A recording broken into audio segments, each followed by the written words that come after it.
नमस्कार, श्री कृष्णा श्री राधे मित्रों, बहुत बहुत स्वागत है आपका आपके बेहद खास कार्यक्रम जियो शान से में। आपके साथ मैं हूं आचार्य संतोषी।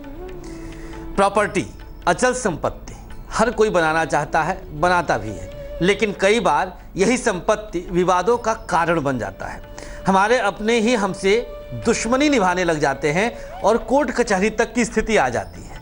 आखिर क्यों किसी के साथ प्रॉपर्टी से संबंधित विवाद गहरा हो जाता है? लगभग देखा जाए तो हर 10वें घर में इस प्रकार की स्थिति बन जाती है। बहुतायत में पाया जाता है। ऐसे योग आपकी कुंडली में विद्यमान होते हैं। आज इसी पर हम चर्चा करेंगे, उपाय बताएंगे कि प्रॉपर्टी विवाद से अपने आप को बाहर कैसे निकाला जाए और प्रॉपर्टी का सुख कैसे भोगा जाए, शान से कैसे जिया जाए। क्या है योग, क्या है इसका निवारण, सारी जानकारी राशिगत तरीके से। रामबाण महाउपाय। आज के रामबाण महाउपाय में आपको जानकारी मिलने वाली है कि यदि कोई अजनबी आपको बार बार चीट कर रहा है, धोखा दे रहा है, उससे कैसे बचा जाए। उसके लिए हर राशि वाले तैयार रहें, क्योंकि किसी न किसी तरह से हम सब अपने जीवन में अजनबियों से धोखा खा ही जाते हैं। कभी प्यार मोहब्बत के मामले में धोखा खाते हैं, तो कभी हम ठगी के शिकार हो जाते हैं। तमाम तरह से हम धोखे के चपेट में आते हैं। तो आज के रामबाण महाउपाय का इंतजार जरूर करिएगा। चलिए शुरुआत करते हैं प्रॉपर्टी के विवाद को समाप्त करने के सिलसिले का। और सबसे पहले बात करते हैं मेष राशि का। मेष राशि वालों के लिए उपाय क्या है? 12 चुटकी नमक सरसों के तेल में मिलाकर पीपल के पेड़ के नीचे रख दीजिए। यदि आपकी राशि मेष है, प्रॉपर्टी के विवाद से दो हाथ करते जा रहे हैं, जूझते जा रहे हैं, प्रॉपर्टी के केसेस में उलझ के रह गए, तो यह उपाय आपके लिए बहुत बड़ा सौगात लेकर आएगा। और सौगात यह रहेगा कि विवादों से आप बाहर निकलेंगे। वृषभ राशि। काली मिर्च के 7 दाने अपने सर से वारें और वार कर फेंक दें। मात्र 7 दाने गिनकर आपको प्राप्त करने हैं। किसी भी तरह के विवाद में हो, चाहे पुश्तैनी जमीनी जायदाद का विवाद हो या कुछ आपने परचेज किया था वो डिस्प्यूट में आ गया, जिसके कारण आपको मुकदमेबाजी करनी पड़ गई, मुकदमे के कोर्ट के चक्करों में आप उलझ गए। वृषभ राशि वालों के लिए कारक ग्रह की बात करें अगर हम खास तौर पर, तो यहाँ पर सूर्य की स्थिति देखनी पड़ती है। चतुर्थेश आपका सूर्य होता है और सूर्य वैसे भी प्रशासनिक ग्रह माना गया है, प्रशासन का कारक। तो वृषभ राशि वालों की भी जीवन में प्रॉपर्टी का विवाद अक्सर हो ही जाता है। अब हम इसके मुख्य कारण पर चर्चा करते हैं। किसी की भी कुंडली में मंगल कैसे भी अवस्था में यदि पीड़ित हो गया, आपका जन्मांक और मंगल ग्रह की स्थिति, बस इन 2 चीजों पर ध्यान देना है। मंगल की पीड़ा, मंगल जैसे नीच राशि में चला जाए, मंगल जैसे शनि के साथ आ जाए, मंगल तृतीयेश के साथ उपस्थित हो जाए, तो ऐसी स्थिति में आप जरूर प्रॉपर्टी के विवाद में उलझेंगे। एक पहचान भी आज बताएंगे। आपके शरीर पर एक ऐसा निशान है, अगर वह निशान आपके शरीर पर है तो आप याद रखिएगा कि कभी ना कभी अपने जीवन में प्रॉपर्टी को लेकर के आप कोर्ट के चक्कर काटेंगे जरूर। कहां पर रहेगा वो निशान? हाथ में, पैर में, चेहरे पर या शरीर के किसी अन्य भाग पर? एक रहस्य है ये, याद रखिएगा। इस रहस्य से भी हम पर्दा उठाएंगे। इंतजार करिएगा, बैठे रहिए हमारे साथ, देखते रहिए जियो शान से। बात करते हैं अब हम मिथुन राशि की। मिथुन राशि वालों के जीवन में प्रॉपर्टी का विवाद सामान्यतया नहीं आता है, क्योंकि राशि से ही चतुर्थेश होता है, अर्थात चतुर्थ भाव में पड़ती है राशि कन्या। तो यदि आपका मिथुन लग्न है या मिथुन राशि है और आप प्रॉपर्टी के विवाद में अचानक से उलझ गए किसी भी तरह से, तो लीजिए उपाय आपके सामने। धनिया और शहद, इन दोनों चीजों को आप शिवलिंग पर चढ़ा दीजिए। भोलेनाथ की कृपा लीजिए, भोलेनाथ के मंदिर में पहुंचे, शिवलिंग के समक्ष उपस्थित हों और दोनों सामग्री आप अर्पित कर दीजिए भोलेनाथ को। प्रार्थना करिए कि नाथ, हमारे जीवन से कोर्ट कचहरी मुकदमेबाजी जो जमीन से जुड़ा हुआ है, जायदाद से जुड़ा हुआ है, यह अब न रहे। आप इस झंझावात से, इस तूफान से अपने आप को बाहर निकालें। जरूर फायदा होगा, हर प्रकार से फायदा होगा। और आज एक खास जानकारी मिलने वाली है आप सबके लिए रामबाण महाउपाय में। यदि आप अजनबियों से बहुत धोखे खा गए, भाई कोई सगा संबंधी धोखा दे रहा है, आप उसके स्वभाव से परिचित हैं, लेकिन अजनबी जब धोखा देता है तो आप उसके तमाम ऐसे हिडन छुपे हुए कुछ ऐसे स्वभाव के बारे में नहीं जानते जिसका इस्तेमाल वो अचानक से करता है। अजनबी से धोखे अगर मिलने वाले हैं या मिल रहे हैं, बचेंगे आप आज के खास उपाय से। पहले बात कर लेते हैं कर्क राशि वालों के लिए, उसके बाद कुछ और योगों पर चर्चा करेंगे। कर्क राशि वाले क्या उपाय करें? चांदी का एक स्वास्तिक बनवाएं, हल्दी से स्पर्श कर लें और फिर इसको आप अपने गले में पहन लीजिए, धारण कर लीजिए। चांदी का स्वास्तिक हल्दी से स्पर्श करके धारण करना है, पहन लेना है। और यही एक उपाय, छोटा सा ऐसा उपाय रहेगा जो प्रॉपर्टी के विवाद से आपको बचाएगा। जितनी भी जमीन जायदाद की उलझने थी आपके जीवन में, अगर आपकी राशि कर्क है, सब तरह से आप धीरे धीरे धीरे धीरे करके हर उलझन से अपने आप को बाहर निकालने में सक्षम हो जाएंगे, सफल हो जाएंगे। अगले योग पर चर्चा करते हैं। हमने मंगल के विषय में बताया कि अगर मंगल आपकी कुंडली में दूषित या पीड़ित अवस्था में है तो यकीन मानिए जीवन में यदा कदा कभी न कभी आप प्रॉपर्टी के विवाद में फंसेंगे जरूर। प्रॉपर्टी का योग कैसे बनता है? बहुत लोग मृत्यु पर्यंत तक कुछ प्रॉपर्टी बना ही नहीं पाते, और जो रहता है वो भी किसी न किसी रूप में धनाभाव के चलते कई बार बिक जाता है, नहीं रह पाता है। चतुर्थेश और चंद्रमा, दो ग्रह अगर आपकी कुंडली में मजबूत है तो निसंदेह आप अपने जीवन में अचल संपत्ति अर्जित जरूर करेंगे। इन दोनों ग्रहों की मजबूती किस प्रकार से प्रदर्शित होती है, व्यवहारिक पहचान क्या है, इस पर भी चर्चा करेंगे हम। लेकिन अभी वक्त हुआ है जानने का सिंह राशि वालों का उपाय। सिंह राशि वाले पूरे महीने केसर अपने नाभि पर लगाइए, मतलब कि केसर का तिलक लगाना है नाभि पर। एक अदृश्य शक्ति आपके अंदर जनरेट होने लग जाएगी। बृहस्पति की विशेष कृपा हो जाएगी।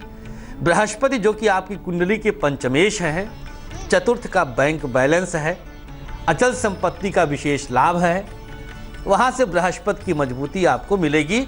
और नाभि पर केसर का लगाना, केसर का तिलक लगाना, यह अपने आप में बहुत बड़ा ब्रह्मास्त्र होता है। खास तौर पर ऐसी राशि वालों के लिए जिसके लिए बृहस्पति योग कारक होते हैं, और सिंह राशि वालों के लिए बृहस्पति महायोग कारक है, मतलब योग कारक से भी आगे बढ़ गए। कन्या राशि, कन्या राशि वाले अचल संपत्ति के विवाद से अक्सर जूझते रहते हैं। उपाय ये रहा आपके सामने। शाम के समय गंगा जल अपने सर से वार के फेंक दीजिए। शाम के समय पर ही उपाय करना है। जब शनि का प्रभाव बढ़ने लग जाए तब उपाय करेंगे, इसका लाभ आपको मिलेगा। कन्या राशि वालों के लिए शनि योग कारक नहीं रहते, लेकिन चूंकि यह खास तौर पर आपकी कुंडली में दो ऐसे भावों के स्वामी होते हैं शनिदेव, जिनको शांत करना बेहद जरूरी होता है। एक पंचम और एक छठा। पंचम भाव जहां प्रॉपर्टी का बैंक बैलेंस है, वहीं छठा भाव कर्ज और गुप्त शत्रुओं का है। तो प्रॉपर्टी के साथ कर्ज और गुप्त शत्रु आपके जीवन में अपने आप पनप जाते हैं। इन्हीं को शांत करने के लिए खास उपाय आपने किया है, गंगा जल शाम को सर से वार के फेंक देना है। बारी आ चुकी है उस खास रामबाण महा उपाय की जिसका इंतजार बड़ी देर से आप सब कर रहे थे। हर राशि वाले अजनबी से अगर धोखा पाते गए तो उससे कैसे बचा जाए, उपाय देखिएगा आज का रामबाण महा उपाय का। एक कटोरी में 3 चम्मच दही ले लीजिए और 1 चुटकी हल्दी डालिए। कटोरी अपने सामने रखें, 11 बार गायत्री मंत्र का जाप करें और गाय को खिला दीजिए। बस 11 बार मात्र जपना है और गाय को खिला देना है।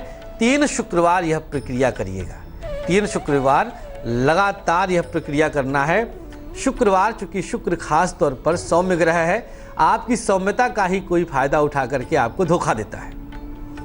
कुंडली में चंद्रमा और शुक्र पीड़ित होकर के ही धोखा दिलवाने के कारक बन जाते हैं। चंद्र शुक्र अगर आपकी कुंडली में मजबूत है तो कोई आपको धोखा नहीं दे सकता, चाहे अपना हो या पराया हो। लेकिन अगर यही दोनों ग्रह कमजोर हो जाएंगे तो धोखे से कोई बचा भी नहीं सकता है। तो एक खास रामबाण महा उपाय आपने जान लिया है, जिसका इस्तेमाल करके धोखों से बचेंगे और शान से जिएंगे। बढ़ेंगे आगे तुला राशि, लेकिन उससे पहले एक योग पर और चर्चा। हमने चर्चा किया मंगल के विषय में, हमने चर्चा किया चतुर्थ भाव के विषय में, आगे चर्चा करेंगे एक शारीरिक लक्षण के विषय में। शरीर में एक ऐसा पहचान, एक ऐसा निशान अगर आपके शरीर में है तो कोई माई का लाल आपको प्रॉपर्टी विवाद से बचा नहीं सकता। मतलब ये कन्फर्म मानिएगा, जूझना ही जूझना है हर कीमत पर। लेकिन अगर नहीं है तो सुरक्षित रहेंगे आप, निशान कभी भी बन सकता है। योग पर चर्चा करने के लिए हमने चर्चा किया चंद्रमा की मजबूती। चंद्रमा नैसर्गिक रूप से चतुर्थ भाव का कारक होता है। काल पुरुष की कुंडली, जिसे हम मेष लग्न की मानते हैं, वहां पर चंद्रमा चतुर्थेश होता है। अगर आपकी कुंडली में चंद्रमा किसी भी रूप में राहु या शनि के साथ दूषित अवस्था में है तो एक प्रकार से 30% आप विवादों की तरफ बढ़ गए। चंद्रमा पीड़ित है तो 30% विवाद कंफर्म हो जाता है प्रॉपर्टी से रिलेटेड। अगर आपकी कुंडली में चंद्रमा के साथ मंगल भी पीड़ित है तो आप अब बढ़ चुके हैं 60 से 70% तक। और इसके बाद अगर चतुर्थेश भी पीड़ित है तो 100% कंफर्म विवाद होना ही होना है। विवाद में जीत किसकी है, हार किसको मिलेगा, इस पर भी चर्चा करेंगे। लेकिन पहले तुला राशि वालों के लिए उपाय क्या है। तुला राशि वाले 12 छोटी इलायची शिवलिंग पर अर्पित कर दीजिए। यदि आपकी राशि तुला है तो उपाय है 12 छोटी इलायची शिवलिंग पर अर्पित करना है। बस आनंद उठाइए। अब यहां से आपको कोई रोक नहीं सकता है विवादों से बाहर निकलने से। हर प्रकार के विवाद से आप बाहर आ जाएंगे। जो भी झंझावात अब तक आपने झेला था, जो भी तूफान आपने झेला था, विवाद झेला था, उन सब से आप बाहर निकल आएंगे। छोटा सा उपाय है, शिव की कृपा है और जरूर यह आपके लिए फायदेमंद रहेगा। वृश्चिक राशि, वृश्चिक राशि वाले लगभग हम तो कहेंगे कि 100% विवाद में फंसते ही हैं। लग्नेश वही और खष्ठेश वही, और आपकी राशि का स्वामी मंगल यही भोवे पुत्र होता है। वृश्चिक राशि वालों के जीवन में जमीन का जबरदस्त सुख रहता है, लेकिन विवाद का भी दुख इनके साथ जुड़ जाता है। थोड़ा सा स्वभाव से अग्रेसिव होते हैं, उलझ पड़ते हैं, शांति शालीनता इनके अंदर कम होती है।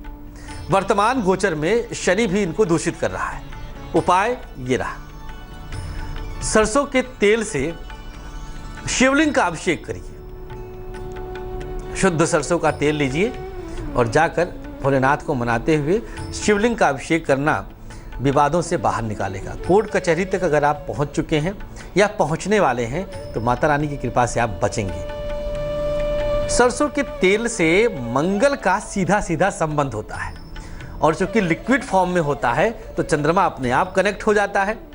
और शिव राहु का कारक, राहु अर्थात विष, शिव ने विष को अपने कंठ पे धारण किया है, नीलकंठ इनका नाम है। तो सब उपायों में जो जो सामग्री हमने इस्तेमाल किया या जो भी देवी देवता का हमने प्रयोग में बताया, कहीं ना कहीं एक खास ग्रह से संबंध रखते हैं। वही ग्रह आपकी राशि के अनुसार आपके उस खास विवाद को देता है, जन्म देता है। विवाद उसी ग्रह से हम शांत करवा सकेंगे। एक योग पर और चर्चा, इसके बाद आपको वो लक्षण हम बताने वाले हैं जिससे ये पता चल जाएगा कि आप अपने जीवन में प्रॉपर्टी से संबंधित विवादों में फंसेंगे या नहीं फंसेंगे। पहले एक और राशि के बारे में जानकारी देते हैं। धनु राशि, पाठ्य सामग्री बच्चों में बांटना है। कुछ भी पाठ्य सामग्री आप ले सकते हैं अपनी सामर्थ्य और शक्ति के अनुसार। कॉपी, पेंसिल, पुस्तकें, जो आप चाहें। जहां भी जरूरतमंद बच्चे दिखें उनके पास जाइए, शालीनता पूर्वक बिल्कुल शांति के साथ वितरित कर दीजिए, बांट दीजिए और उनके चेहरे के मुस्कान को आत्मसात करिए। महसूस करिए कि आपने किसी को कुछ दिया तो वो कितना प्रसन्न होता है। वह प्रसन्नता बच्चों के अंदर की आपके ग्रहों को बैलेंस कर देगा। आपके जो ग्रह पीड़ित हो रहे थे, जिन ग्रहों की पीड़ा से आप प्रॉपर्टी के विवाद में उलझ रहे थे, वही ग्रह शांत हो जाएंगे सदा के लिए। तो एक योग पर चर्चा कर लेते हैं, इसके बाद वो लक्षण बता देते हैं जिस लक्षण का इंतजार कर रहे थे। योग है राहु का समावेश। आपकी कुंडली के चतुर्थेश चंद्रमा मंगल के साथ राहु किसी भी रूप में जुड़ जाएगा तो निस्संदेह आपके जीवन में कुछ न कुछ दोष पैदा हो जाएगा। तो जान लिया आपने धनु राशि वालों के लिए क्या उपाय है। पाठ्य सामग्री बच्चों में वितरित करके विशेष लाभ आपको मिल सकता है। लक्षण जिसकी चर्चा हम बड़ी देर से कर रहे थे, वह लक्षण मात्र यह है कि अगर आपके आईब्रोज के पास कहीं पर भी कट का निशान है तो आप प्रॉपर्टी के विवाद में जरूर फंसेंगे। आप देख लीजिए आईने में आपके चेहरे पर कि कहीं पर भी अगर आईब्रोज के पास आपके कट का निशान है तो संभलना होगा, प्रॉपर्टी विवाद में फंस सकते हैं। बात कर लेते हैं मकर राशि वालों के लिए बचाव के लिए उपाय क्या है। मंगलवार शनिवार सुंदरकांड का पाठ करिए और इसका आनंद उठाइए। बस छोटा सा उपाय, जल्द ही आपको इसका परिणाम मिलेगा और आप प्रॉपर्टी विवाद से बाहर आएंगे। कुंभ राशि, हर रोज शाम को कोयला अपने सर से वार के और उस कोयले को जला दीजिए। यह कुंभ राशि वालों के लिए विशेष उपाय आपके सामने स्क्रीन पर, इसको नोट करें और प्रॉपर्टी विवाद को तौबा करें। जीवन भर के लिए प्रॉपर्टी विवाद छूमंतर गायब। अंतिम राशि मीन, 11 दिन लगातार गंगा जल में मिलाकर स्नान कर लीजिए और बस यही एक छोटा सा उपाय हर प्रकार के विवाद से आपको बाहर निकालेगा। मित्रों, किसी भी तरह का विवाद हो, नुकसान दोनों पक्षों का होता है। विवादों से हम कभी शान से नहीं जी सकते, विवादों से बचना चाहिए, मिल बैठ करके सलूशन निकालना चाहिए। यही उद्देश्य हमारे जीवन का होगा तो हम वाकई शान से जिएंगे। तेज की खास पेशकश में फिलहाल के लिए इतना ही। कल फिर आते हैं नया विषय लेकर। आप बने रहें तेज के साथ, हमें दीजिएगा अनुमति। नमस्कार।